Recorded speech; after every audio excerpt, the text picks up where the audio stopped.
Assalamualaikum warahmatullahi wabarakatuh. Halo semuanya teman-teman, selamat malam. Selamat datang kembali di channel Ilo Bercerita. Dan masih bersama saya Ilo, dimanapun teman-teman berada, semoga teman-teman selalu dalam keadaan sehat dan berbahagia selalu. Amin, amin, ya rabbal alamin. Pada kesempatan yang baik ini kami akan membawakan satu kisah dari Mas Andik ya, atau nama penanya Andik Levinka. Nih, kisahnya keren banget teman-teman, dan seperti biasa ya dengan ciri khasnya Mas Andik. Tapi sebelum kita masuk ke dalam kisahnya, buat teman-teman mungkin yang belum subscribe, yuk diklik dulu dong tombol subscribe-nya. Jangan lupa lonceng notifikasinya dinyalakan, agar teman-teman bisa selalu mendapatkan notifikasi dari konten-konten yang akan kami upload di setiap harinya. Untuk channel Ilo Bercerita, kami upload setiap hari ya, setiap malam teman-teman, setiap jam 9 waktu Indonesia bagian Barat. Dan gak pakai berlama-lama lagi ya, openingnya gak pakai berbasa-basi lagi, langsung saja kita menuju ke Banyuwangi. Mengejar pelet terbaik di Banyuwangi.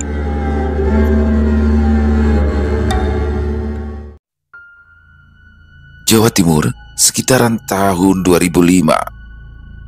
Di suatu malam, di bawah sinar rembulan yang menerangi bumi, suara kartu yang dibolak-balik terdengar nyaring di pos ronda kecil yang ada di ujung kampung. Malam itu, langit terlihat sangat cerah. Tak ada awan yang menghalangi cahaya rembulan. Lampu-lampu berwarna kuning yang menyala di pos ronda memberikan tambahan penerangan di tengah dinginnya malam. Di dalam pos ronda, belasan pria berkumpul. Sebagian besar sudah terbiasa berjaga setiap malamnya. Beberapa di antara mereka duduk bersila di atas tikar anyaman yang mulai usang, bermain kartu dengan penuh semangat. Gelak tawa dan sorakan kecil sesekali terdengar ketika seseorang berhasil menang dalam permainan itu. Di sudut lain, dua orang pria tengah serius bermain catur dengan wajah tegang mengamati setiap pergerakan bidak di papan.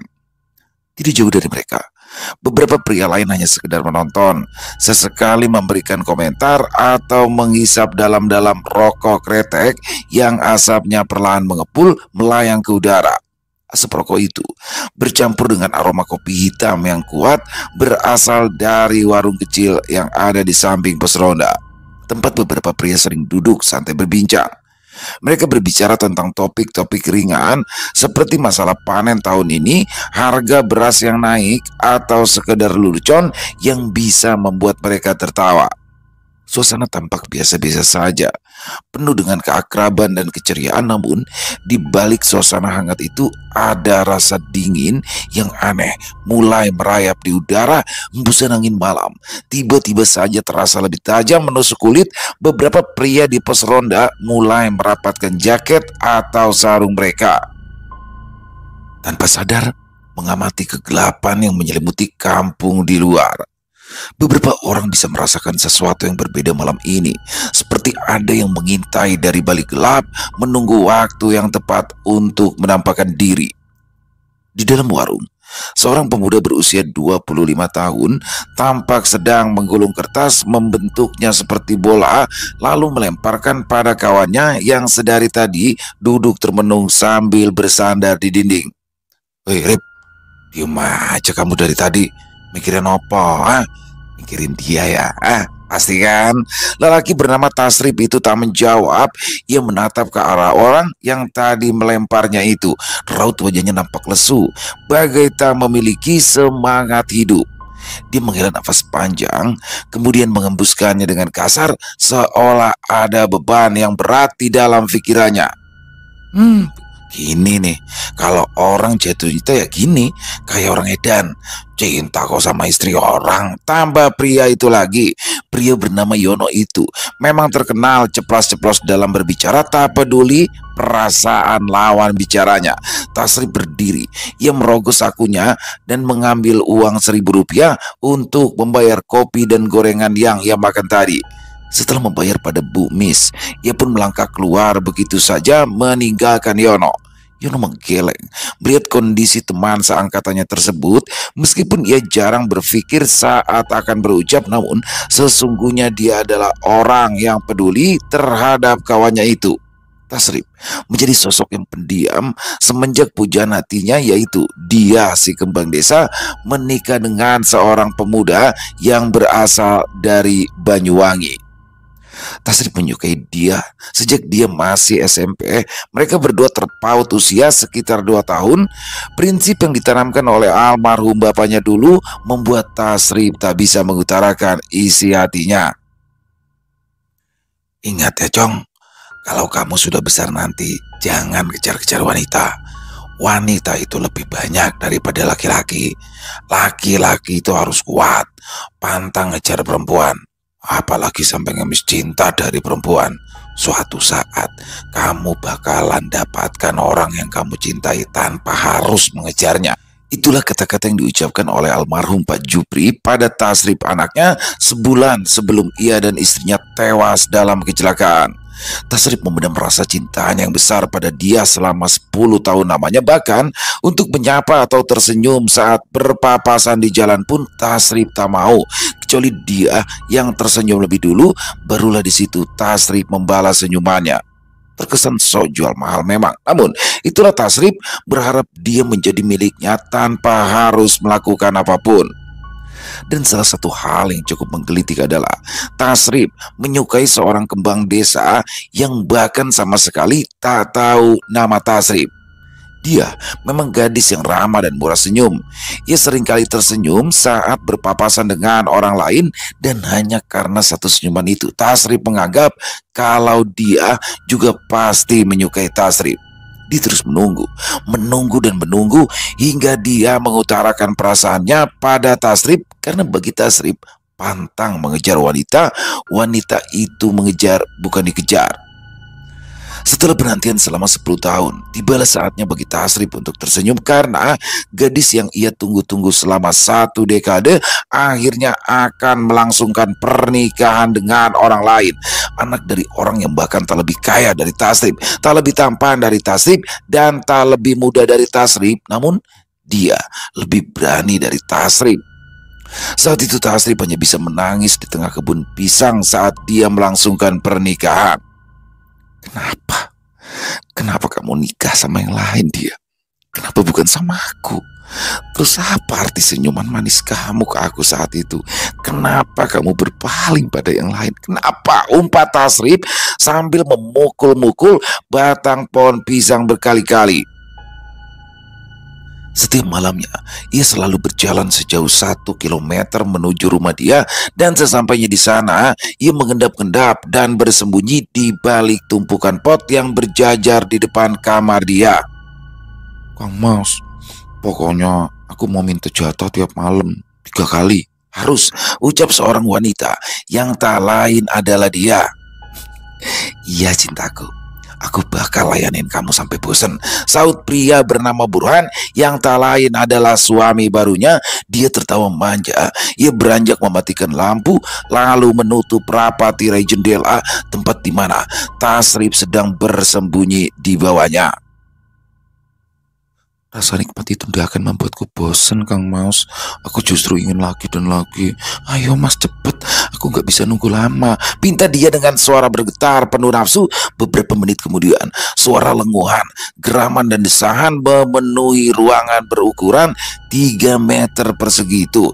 Sedangkan Tasrif, dia hanya bisa menangis sambil meremas dadanya yang perih. Ia tidak sanggup membayangkan tubuh indah pujaan hatinya kini dinikmati oleh orang lain. Hatinya terasa hancur sehancur-hancurnya. Suara pekikan kencang dari mulut dia membuat tangis Tasrif semakin menjadi-jadi.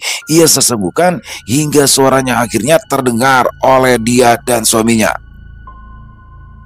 Teriakan itu, jadi kamu puas dan menikmatinya? Jadi kamu sudah ngelupain aku, gumam Tasrif sambil terisak. Ia pun bangkit dan berjalan menjauh melewati pematang sawah menuju pulang. Dia yang mendengar suara tangisan seseorang berusaha untuk bangkit setelah melepas peraduannya dengan sang suami.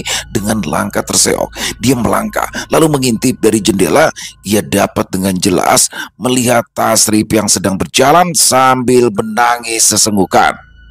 Dia menatap heran ke arahnya, merasa aneh.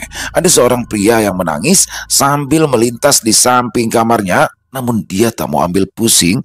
Yang ada di pikirannya adalah dia ingin menghabiskan malam bersama suaminya malam ini. Setiap malam selama hampir 1 bulan, Tasrip selalu mengendap-endap di samping kamar dia sambil mendengarkan suara-suara yang seharusnya tidak ia dengarkan. Dan setiap malamnya, dia akan selalu menangis, entah apa yang ada di pikirannya, untuk apa dia menguping aktivitas dia dan suaminya, jika pada akhirnya hanya akan membuat hatinya semakin terkoyak. Hari demi hari pun berlalu. Tasrip benar-benar telah kehilangan banyak dalam hidupnya. Dia yang tadinya bekerja di sebuah pabrik triplek kini terpaksa berhenti bekerja. Bukan berhenti bekerja, lebih tepatnya diberhentikan dari pekerjaannya karena dirinya dinilai malas-malasan dan sering tak masuk tanpa alasan yang jelas. Padahal di rumah dia hanya tinggal berdua dengan kakeknya yang sudah tua. Ayah dan ibunya sudah lama meninggal, neneknya juga sudah tiada sekitar 5 bulan yang lalu. Rip, kalau kamu ndak kerja, gimana buat kebutuhan kita sehari-hari? Tanya Mbah Seger pada cucunya tersebut. Mereka berdua sedang duduk di ruang tengah rumah sambil menonton acara televisi. Namun, meskipun matanya mengarah ke layar televisi, tetapi pikirannya seolah ada di tempat lain. Rip, kamu itu loh, ditanya sama orang tua kok gak nyaut? Tanya Mbah Seger dengan meninggikan suaranya. Tasrip pun menoleh sambil menjawab ketus. Apa toh Mbah? Mbah itu tadi nanya, kalau kamu ndak kerja, lah terus buat kita sehari-harinya gimana? Tanya Mbah Seger dengan suara seraknya. Gak tahu Mbah, jawab Tasrip singkat. Mbah Seger menggeleng heran. Kamu itu kenapa toh? Kalau ada masalah ya cerita sama Mbak. Kalau kamu pendem sendiri, sedangkan kamu ndak bisa menyelesaikannya, ya kamu sendiri yang susah. Ingat, masa depan kamu itu masih panjang. Kamu harus menatanya dari sekarang. Suatu saat kamu itu bakalan menikah. Kalau ndak dari sekarang kamu persiapkan, terus mau kapan lagi? Jadi kamu itu harus mencari pekerjaan pengganti, ujar kakeknya memberikan saran. Tasrip membejek rokok di tangannya dengan kasar ke dalam asbak. Bah, gak usah urusin masalah aku. Gak bakalan bisa ngasih aku solusi. Udahlah, aku mau pergi. Bukannya dikasih solusi, malah diceramain. Kayak yang paling bener aja, gerutunya sambil berlalu pergi dan masuk ke kamarnya. Mbah Seger hanya bisa mengelus dada. Ia kaget dengan sikap cucu satu-satunya itu yang kini mendadak berubah. Astagfirullahaladzim, kamu kenapa Lele? Gumamnya lirih, mata tuanya tampak berkaca-kaca. Sedangkan di dalam kamar, setelah ia terdiam sejenak, ia pun memutuskan untuk pergi. Beberapa baju dan celana dimasukkan ke dalam sebuah tas berwarna biru, lalu melangkah keluar dengan perlahan. Di ruang tengah, kakeknya tertidur di atas sofa dengan lelap. Tasrip melangkah perlahan, lalu berhenti di dekatnya. Ia membuka dompet, hendak menyisakan sedikit untuk kakeknya. Gak usah lah, aku lebih butuh uang ini. Pokoknya aku harus segera pergi. Tasrip tiba-tiba berubah pikiran, lalu memasukkan kembali dompetnya ke dalam saku belakang celananya. Ia menuntun motornya hingga agak jauh, dan saat dirasa sudah cukup jauh, ia pun lalu menstarternya dan melaju ke arah timur. Saat melewati rumah dia, ia melihatnya sedang mengambil jambu yang ada di depan rumahnya. Senyum bahagia tergambar jelas di bibir perempuan itu. Dari balik helm berwarna hitam miliknya, Tasrip memandangnya dengan tatapan tak suka. Kamu bakalan jadi milikku dia. Lihat saja nanti, gumam Tasrip. Setelah 500 meter dari rumah dia, ia pun langsung memasukkan sepeda motornya, memasuki sebuah gang yang sedikit menurun. Sesampainya di sebuah rumah yang dipenuhi dengan tanaman hias, ia pun memarkirkan motornya. Seorang pria pendek berusia 30 tahunan keluar sambil menggendong anak gadisnya yang berusia sekitar 3 tahunan. Wah, kamu Rip, ayo masuk, sambut pria bernama Udin itu. Gak usah mas, aku gak enak sama istrimu. Soalnya aku ada perlu sama kamu. Malu kalau istrimu dengar, sahut Tasrip. Tenang, istriku lagi ndak ada. Dia lagi periharisan sama mbakku. Ayo masuk, ajak Udin. Tasrip pun mengangguk lalu masuk ke dalam rumahnya. Di dalam ruang tamu, terpampang foto Udin beserta istri dan juga anak perempuan mereka. Wajah istri Udin sangatlah cantik, terlihat sedikit tidak pantas dengan Udin ya, meskipun bagi Tasrif, dia adalah wanita yang paling cantik. Kamu itu loh, sampai segitunya liatin foto aku sama keluarga aku, Rip. Apa? Kelihatan serasi ya? Tanya Udin sambil tersenyum penuh percaya diri. Mas, aku langsung ke intinya saja ya. Beberapa tahun yang lalu, waktu kita pernah mancing bareng, sampean pernah cerita tentang seorang dukun hebat di Banyuwangi. Mas bisa bantu aku pergi ke sana? Tanya Tasrif dengan wajah serius. Udin terkejut. Ia menatap wajah Tasrif, lalu menatap ke arah foto dirinya beserta keluarga kecilnya. Rip, kamu itu jangan mikir yang aneh-aneh. Dulu, aku memang suka pergi ke dukun pelet. Tapi kamu jangan berpikir ya, kalau aku dapetin istri aku itu dengan cara seperti itu. Aku itu udah lama udah pakai cara-cara seperti itu, tegas Udin. Ya, kalau masalah terserah apa kata sampean, Mas. Mau pakai atau enggak, kan gak ada yang tahu.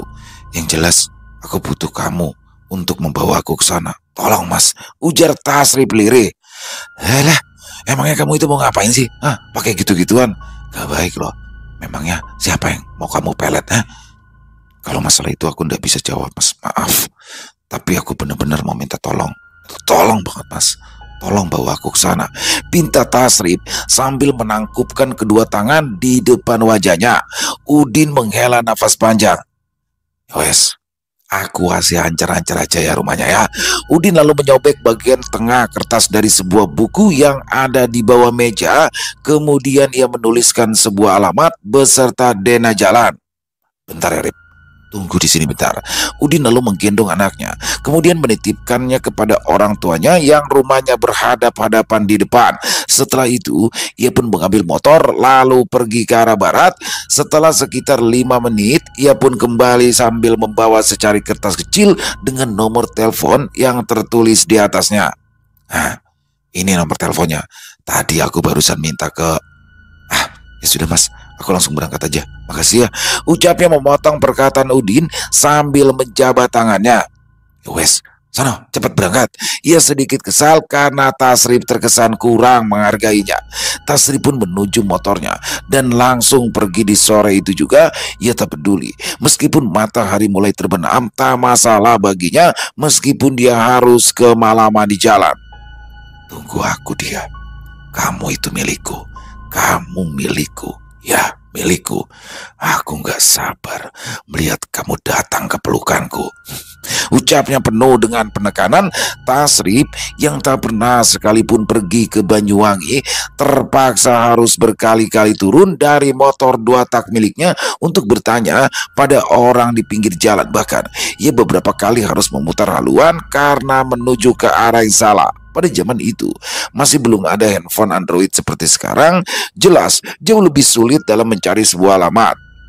Sekitar jam 11 malam, sampailah ia di puncak Kumitir. Ia berjalan pelan mengikuti bus malam hingga pada jam 1 malam ia pun berhenti di depan sebuah sekolah dasar yang ada di pinggir jalan raya. Nama SD tersebut sama dengan nama desa yang tertulis di catatan itu. Namun meskipun begitu, ia bingung harus bertanya pada siapa alamat jelas dari dukun tersebut karena malam itu orang sudah banyak yang terlelap. Jadi dia pun memutuskan untuk mencari wartel dan tidur di depannya. Ia berharap besok saat pagi ia dapat langsung menelpon nomor yang tertera di kertas itu.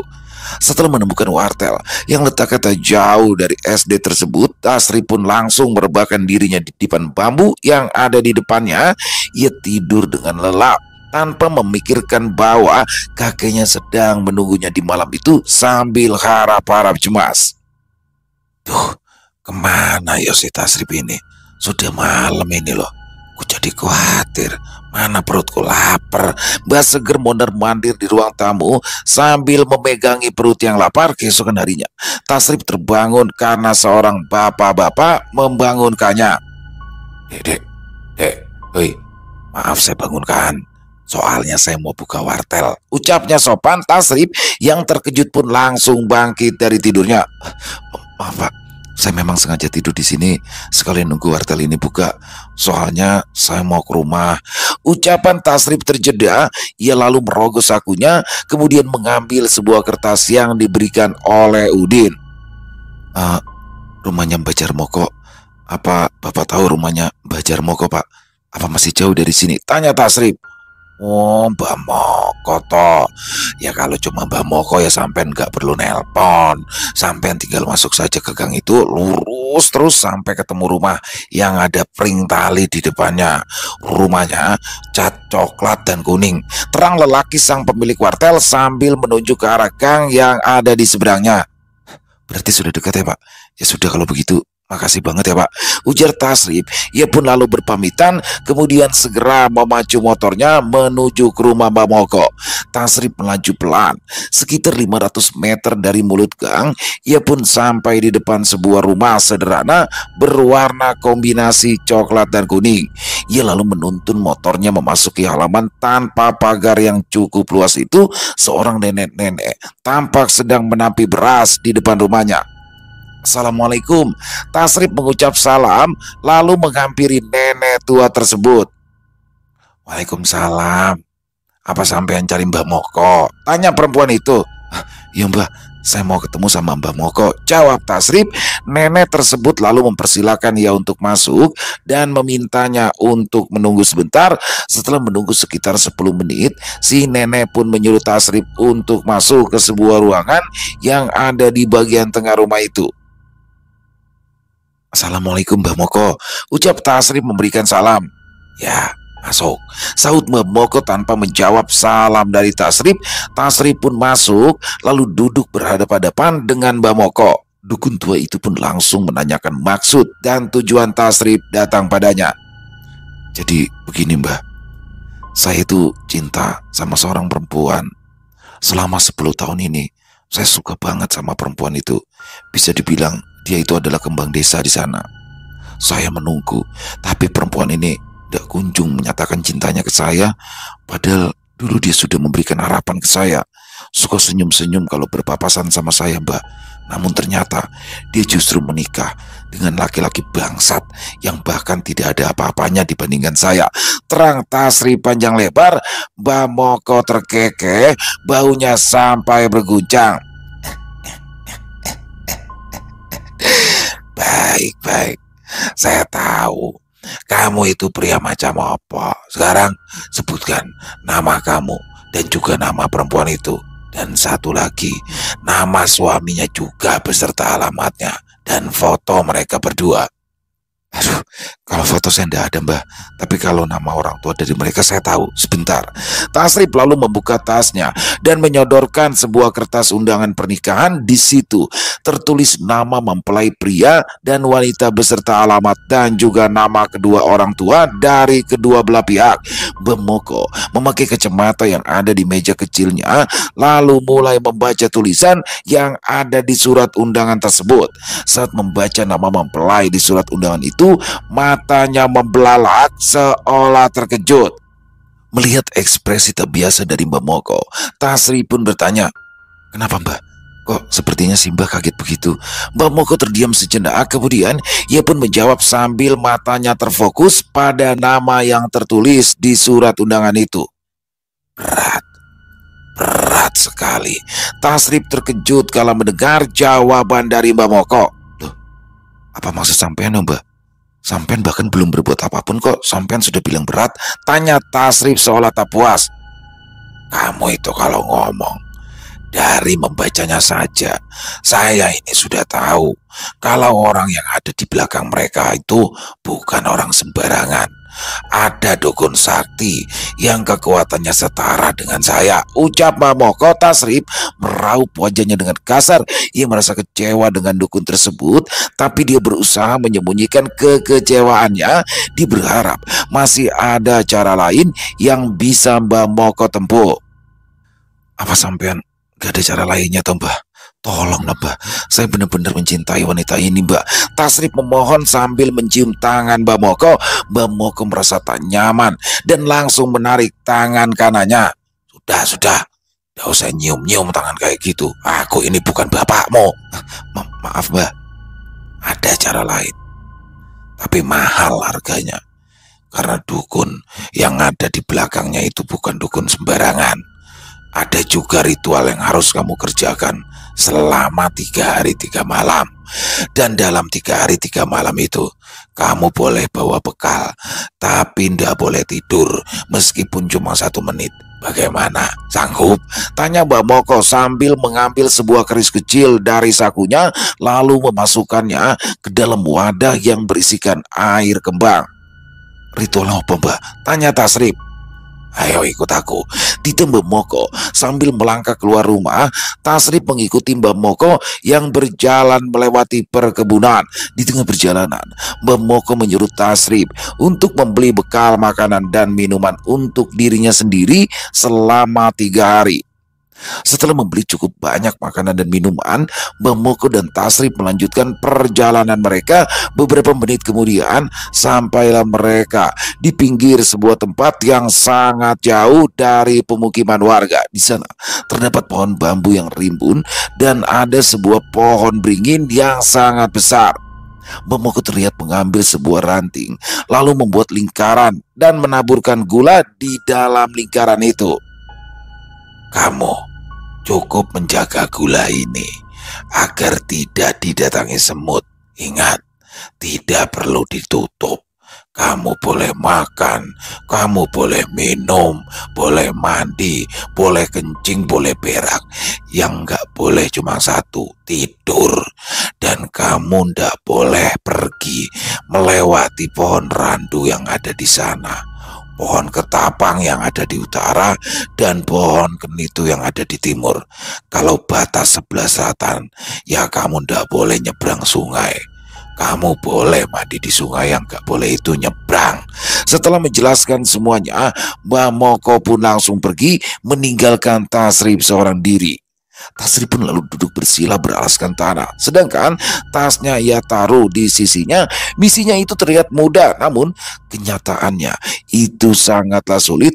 Ada banyak semut yang berdatangan dak menuju ke tumpukan gula itu. Mungkin di siang hari Tasrif masih bisa berusaha mengusir semut-semut yang datang, tapi di malam hari, di saat tidak ada penerangan selain sinar dari bulan yang tak sempurna, tak ada penerangan lain. Kenapa aku tidak memikirkannya dari tadi? Aku kan bisa bakar daun bambu kering sekitaran gula ini.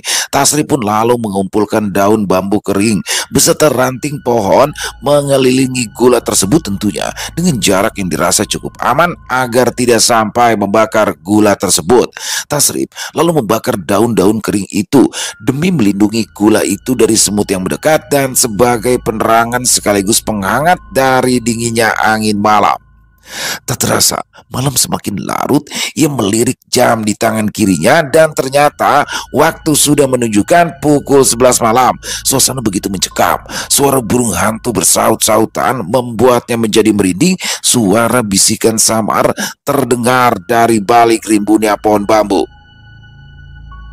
Tasrif memegang tengkuknya dan merasakan hawa dingin mulai membelai bagian belakang telinganya. Srek, srek, terdengar suara dari atas pohon beringin. Tasrif menoleh perlahan dan apa yang dilihatnya membuat jantungnya seolah berhenti berdetak. Sesosok makhluk berbadan besar penuh bulu sedang menatapnya dari atas. Matanya merah menyala, taringnya panjang bahkan hingga bagian bawah dagu. Makhluk tersebut menggeram kencang sembari memamerkan kuku-kuku panjang yang runcing. Jangan ganggu saya. Saya mohon jangan ganggu saya. Saya hanya melakukan ritual yang sudah diperintahkan oleh Mbah Moko, ucap Tasrif lirih. Suaranya bergetar. Makhluk tersebut melompat lalu turun di hadapannya. Getaran kuat di tanah dapat ia rasakan saat makhluk itu mendarat di tanah. Bukan hanya satu, tapi ternyata ada 3 sosok serupa, bahkan 2 sosok yang muncul belakangan berukuran lebih besar daripada yang pertama menampakkan diri padanya. Salah satu sosok dengan tubuh paling besar maju dan mendekat. Jarmoko, si dukun tua itu yang kau ikuti, ha? Pergi dari sini sekarang. Aku sangat terganggu dengan kehadiran manusia sepertimu. Bentak sosok itu. Badan Tasrif bergetar hebat. Seumur umur baru kali ini dia bertemu dengan makhluk seperti itu. Namun dia berusaha tetap bertahan meskipun nyalinya hampir runtuh sepenuhnya demi menjaga gula yang Mbak Moko berikan. Tolong berikan saya kesempatan untuk menyelesaikan tugas saya, ucap Tasrif dengan suara bergetar. Bukan hanya suaranya saja yang bergetar, seluruh tubuhnya pun mengalami hal yang sama. Serak! Dengan sebelah tangan, makhluk itu menghempaskan gula beserta tumpukan daun dan ranting yang terbakar. Sekarang, apalagi yang kau mau jaga, anak muda? Kau bisa lihat sendiri, tanpa harus menyentuhnya, aku bisa menghempaskannya.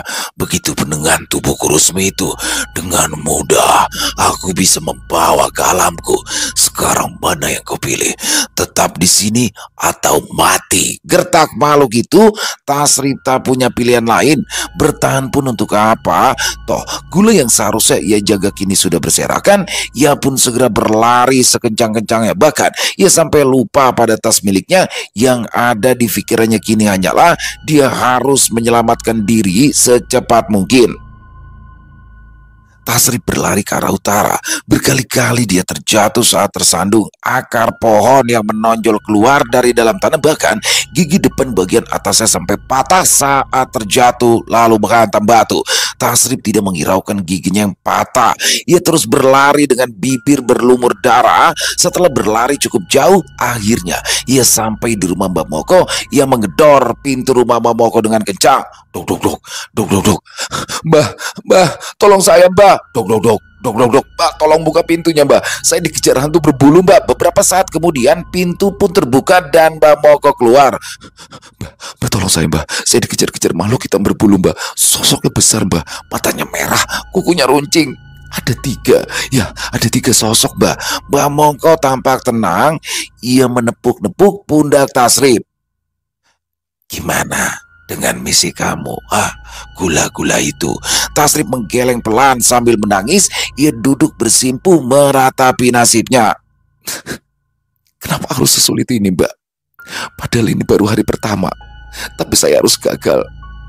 Apa jangan-jangan sosok makhluk tadi adalah sosok kiriman dukun yang ada di belakang suaminya dia? Apa itu benar, Mbak? Tanya Tasrif. Mbak Moko mengangguk. Ya, itu adalah makhluk kiriman dari dukun sakti yang kumaksud. Tapi kamu tenang saja, kamu itu sudah berhasil, ujar Mbak Moko. Tasrif tampak kebingungan kala mendengar ucapan dari Mbak Moko. Maksudnya apa tuh, Mbak? Saya kan gagal, Mbak. Saya udah gagal menjaga gula itu, Mbak.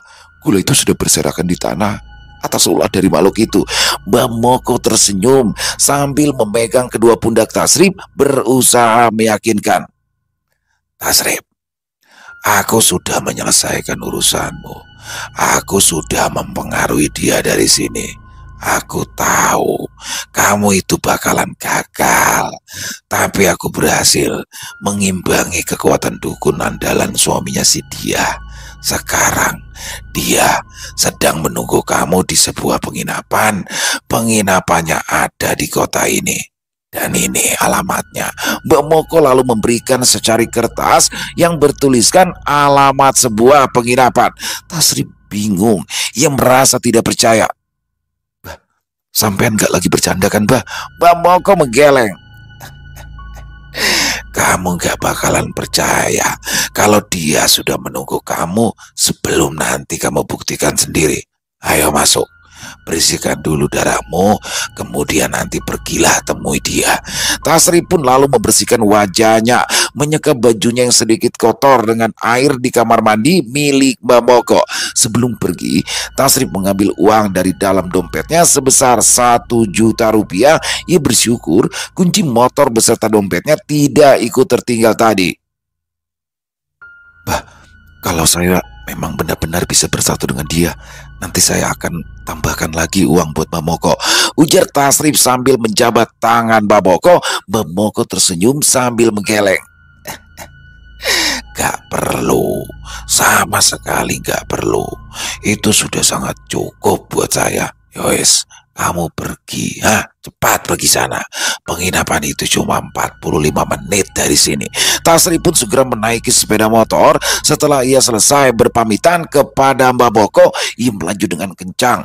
Tak sabar rasanya membuktikan segala perkataan dari Mbak Boko. Apa benar ya, dia sudah ada di penginapan itu? Wah, kalau memang benar, berarti Mbak Moko ya benar-benar hebat.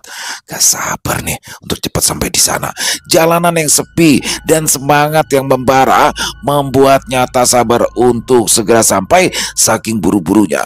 Bahkan Tasrip hampir bablas melewati penginapan yang dimaksud oleh Mbak Moko.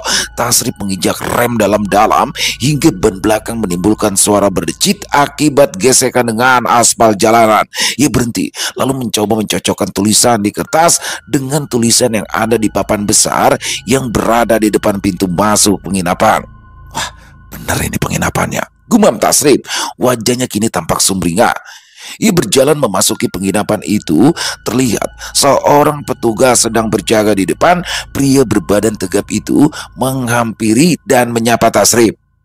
Selamat malam, Mas. Ada yang bisa saya bantu?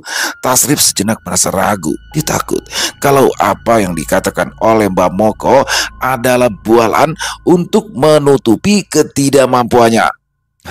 Anu Mas, saya mau tanya, kamar nomor 4 apa ada orangnya?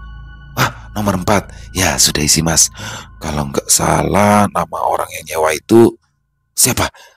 Siapa namanya? Cepat beritahukan saya, tanya Tasrip tak sabar namun penuh kecemasan.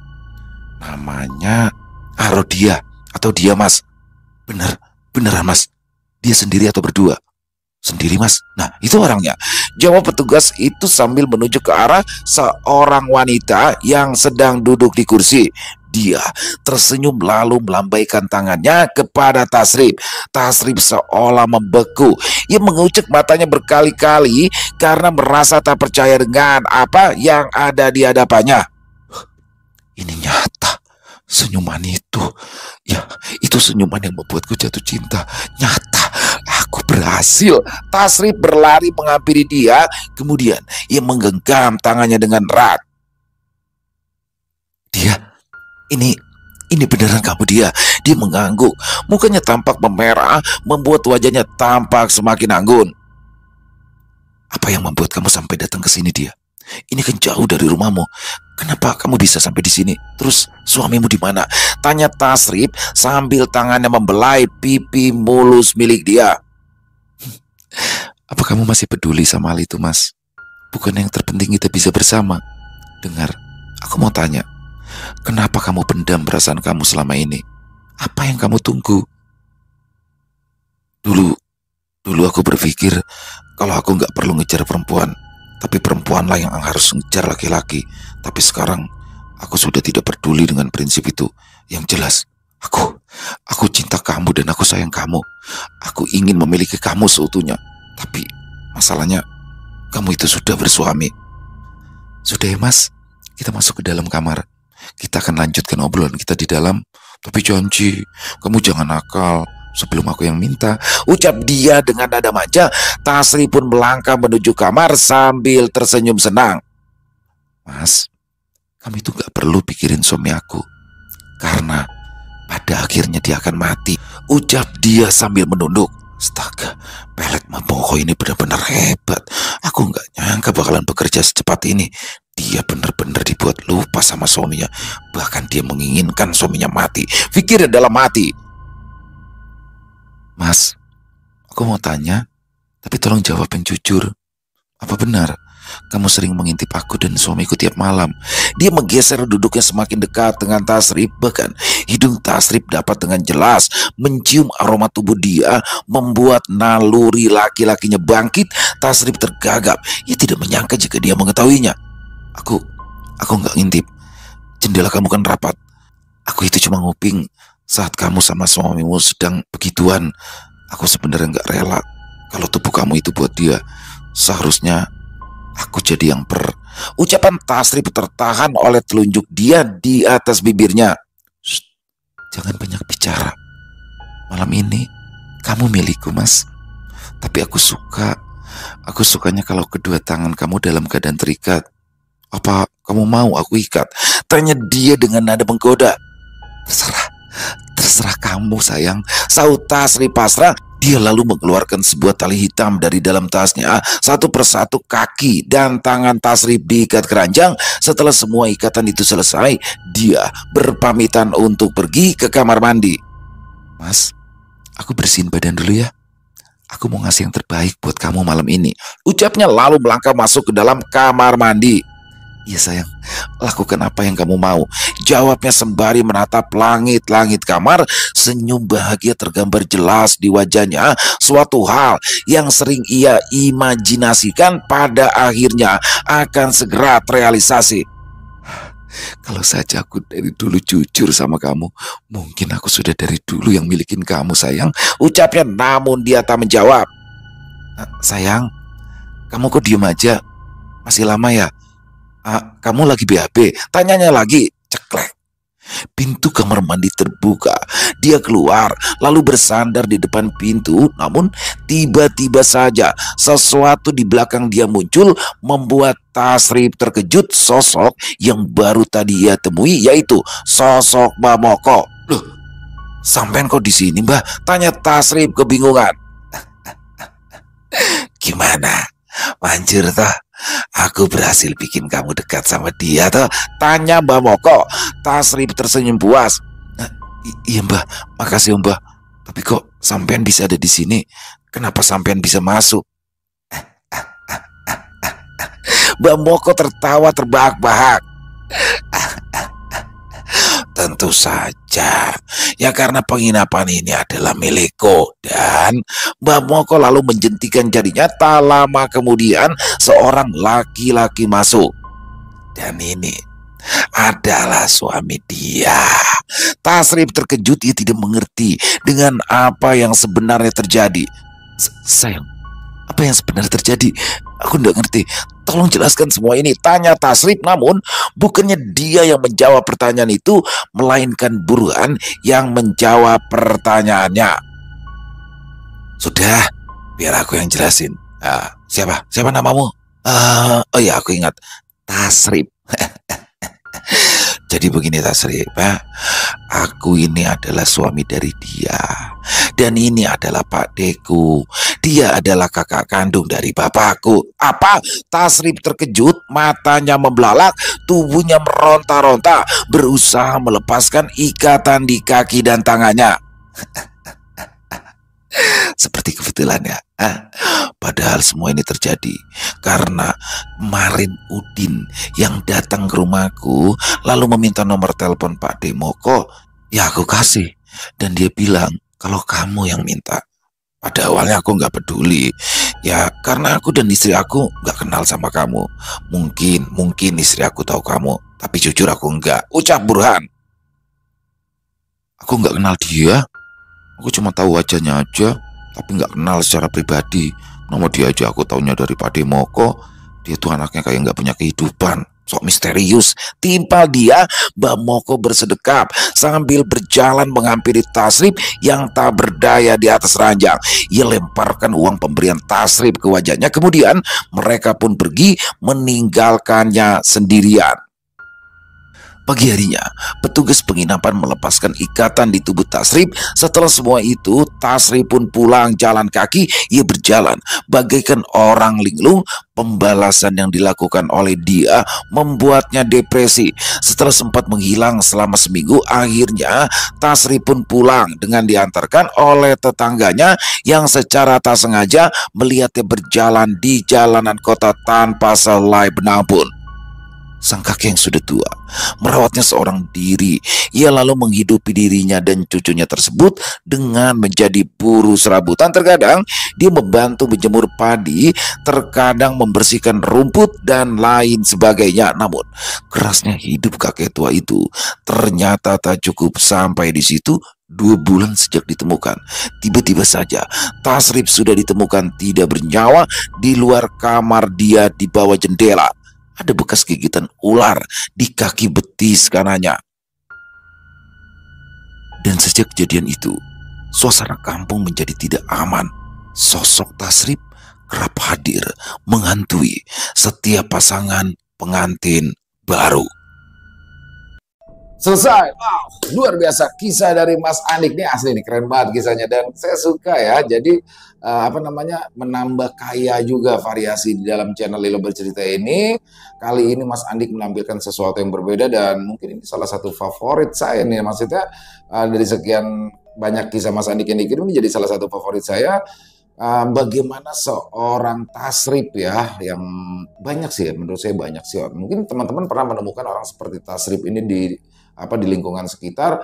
Dia suka sama wanita, tapi dia nggak berani menyampaikan, memendam saja dan kayak nganggep itu tuh cewek dia gitu. Dan suatu saat dia nikahin dia, tapi kenyataannya dia kembang desa di sana akhirnya menikah dengan sosok lain yang mana orangnya secara ekonomi di bawahnya Tasrip, mungkin secara tampang di bawah Tasrip, yaitu Burhan. Tapi di situ Burhan berani mengutarakan isi hatinya terhadap dia. Disinilah segala sesuatunya dimulai, yang mana akhirnya Tasrip seperti ini menjadi penguntit ya. Dia tiap malam nggak sopan banget sih dengerin dia dan Burhan sedang bermesraan. Sampai akhirnya dia bangkit keinginannya untuk memiliki dia. Nah, di sini letak kesalahan dia adalah ketika dia menanyakan ke Udin, itu Udin udah nanya, cewek mana? Tapi dia nggak mau jawab. Ternyata Udin itu pergi ke tempatnya Burhan, suami dari dia, nanya, kenal minta nomor teleponnya Mbah Moko. Yang mana Mbah Moko itu ternyata adalah padenya daripada si Burhan, suami dari dia. Ya sampai sana Mbah Mokonya juga kaget kan begitu ngeliat undangannya. Disinilah akhirnya terjadi hal itu, dan sebenarnya mereka sekeluarga sih kayak pengen memberikan pelajaran aja kepada Tasrip, tapi ya Tasrip yang udah terlanjur malu, sudah down, pada akhirnya dia ya kehilangan kewarasannya sampai pada akhirnya mengakhiri hidupnya. Sungguh luar biasa, banyak sekali ya pelajaran yang dipetik dalam kisah ini.